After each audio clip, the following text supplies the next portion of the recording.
Assalamualaikum warahmatullahi wabarakatuh. Perkenalkan, nama saya Aksama Bilah Jadatul Iman dari kelas C12 NPM 101211375. Di sini saya akan memenuhi tugas evaluasi pendidikan agama Islam, yaitu menjelaskan tentang Ta'riful Insan. Ta'rif al-insan. Manusia adalah salah satu makhluk ciptaan Allah Subhanahu wa taala yang memiliki peranan penting dalam kehidupan di muka bumi. Terdapat dalam Quran surat Al-Baqarah ayat 34 yang artinya, "Dan ingatlah ketika kami berfirman kepada para malaikat, sujudlah kamu kepada Adam, maka sujudlah mereka kecuali iblis, yang enggan dan takabur, dan adalah ia termasuk golongan orang-orang yang kafir." Asal penciptaan manusia yang pertama itu tanah. Terdapat dalam Quran surat As-Sajdah ayat 7 yang membuat segala sesuatu yang dia ciptakan sebaik-baiknya dan yang memulai penciptaan manusia dari tanah. Yang kedua, ruh. Ruh merupakan zat yang tak terlihat, tetapi hakikat ruh itu terasa ekstatisnya dalam jiwa manusia.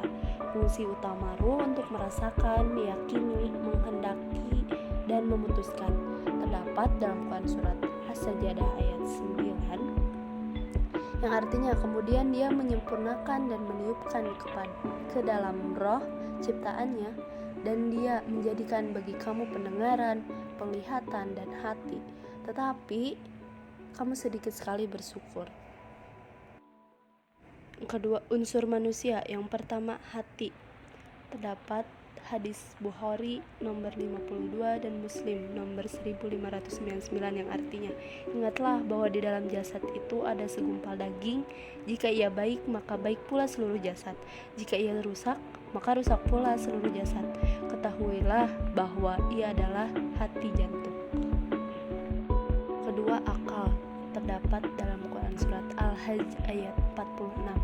"Maka apakah yang mereka tidak berjalan di muka bumi, lalu mereka mempunyai hati yang dengan itu mereka dapat berakal dengannya." Jadi akal di sini sama artinya dengan hati. Jasad adalah anugerah Allah yang harus digunakan untuk menjalankan amanah, yaitu terdapat dalam Quran surat Al-Ahzab ayat 72 yang artinya, "Sesungguhnya kami telah mengemukakan amanat kepada langit, bumi, dan gunung-gunung. Maka semuanya enggan untuk memikul amanat itu, dan mereka khawatir akan mengkhianatinya. Dan dipikulah amanat itu oleh manusia.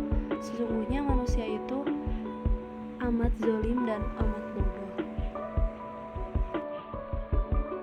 Hakikat manusia sebagai makhluk berada di atas fitrah. Terdapat dalam Quran surat Ar-Rum ayat 30 yang artinya, "Maka hadapkanlah wajahmu dengan lurus kepada agama Islam, sesuatu fitrah Allah disebabkan Dia telah menciptakan manusia menurut fitrah itu. Tidak ada perbuatan pada ciptaan Allah. Itulah agama yang lurus, tetapi kebanyakan manusia tidak mengetahuinya." Yang kedua, lemah. Terdapat dalam Quran surat An-Nisa ayat 28 yang artinya, "Allah hendak memberikan keringanan kepadamu karena manusia diciptakan bersifat lemah." Yang ketiga, bodoh. Dalam Quran surat Al-Ahzab ayat 72, "Sesungguhnya kami telah menawarkan amanat langit, bumi, dan gunung-gunung, tetapi semuanya enggan untuk memikul amanat itu, dan mereka khawatir tidak akan melaksanakannya, berat. Lalu dipikulah amanat itu oleh manusia. Sungguh manusia itu sangat zalim dan sangat bodoh." Yang keempat, fakir. Terdapat dalam Quran surat Al-Fatir ayat 15, "Wahai manusia, kamulah yang memerlukan Allah, dan Allah dialah yang maha kaya, tidak memerlukan sesuatu, maha terpuji."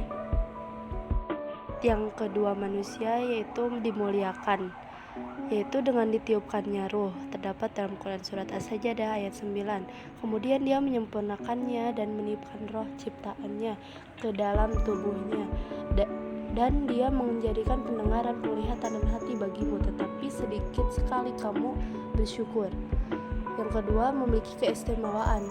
Terdapat dalam Quran surat Al-Isra ayat 70, "Dan sungguh kami telah memuliakan anak cucu Adam, dan kami angkut mereka di darat, dan di laut, dan kami beri mereka rezeki dan yang baik-baik, dan kami lebihkan mereka di atas banyak makhluk yang kami ciptakan dengan kelebihan yang sempurna.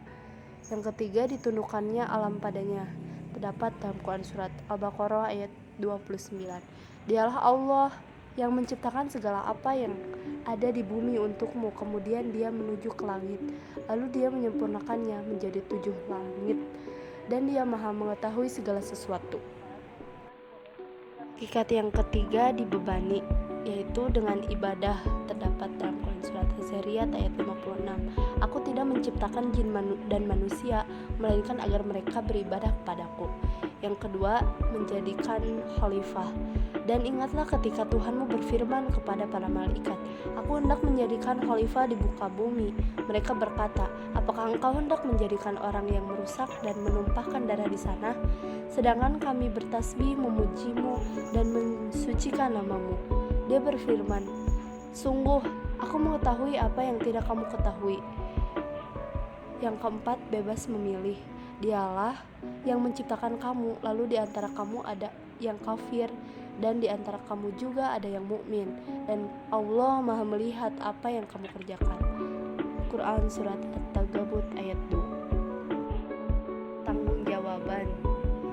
Manusia diberi pertanggungjawaban jika melaksanakan perintahnya mendapat surga, yang terdapat dalam Quran Surat Al-Baqarah ayat 25, yang artinya, dan sampaikanlah kabar gembira kepada orang-orang yang beriman dan berbuat kebajikan, bahwa untuk mereka disediakan surga-surga yang mengalir di bawahnya sungai-sungai.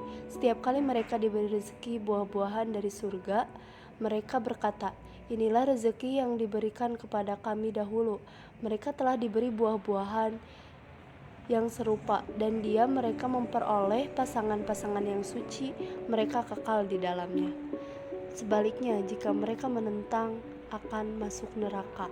Terdapat dalam Quran Surat Al-Baqarah ayat 24, yang artinya, jika kamu tidak mampu membuatnya dan pasti tidak akan mampu, maka takutlah kamu akan api neraka yang bahan bakarnya manusia dan batu, yang disediakan bagi orang-orang kafir.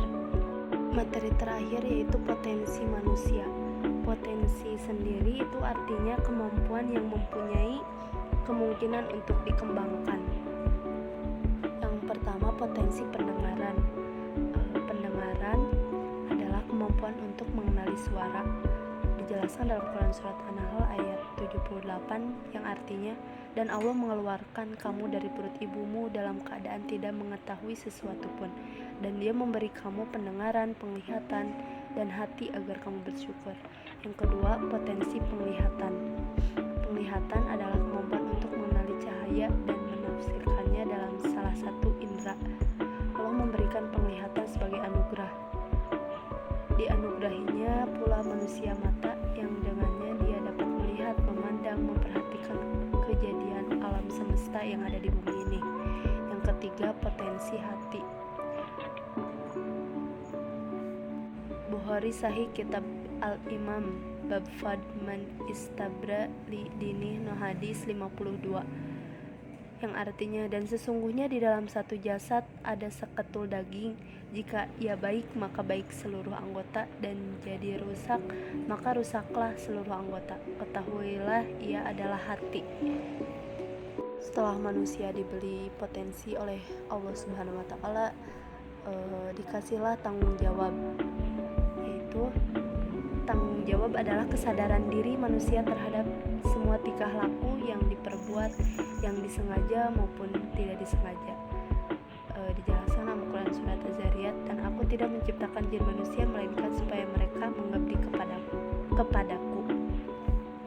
Yang pertama, diberi amanah. Amanah merupakan sesuatu yang dipercayai untuk dijaga, dilindungi, dan dilaksanakan.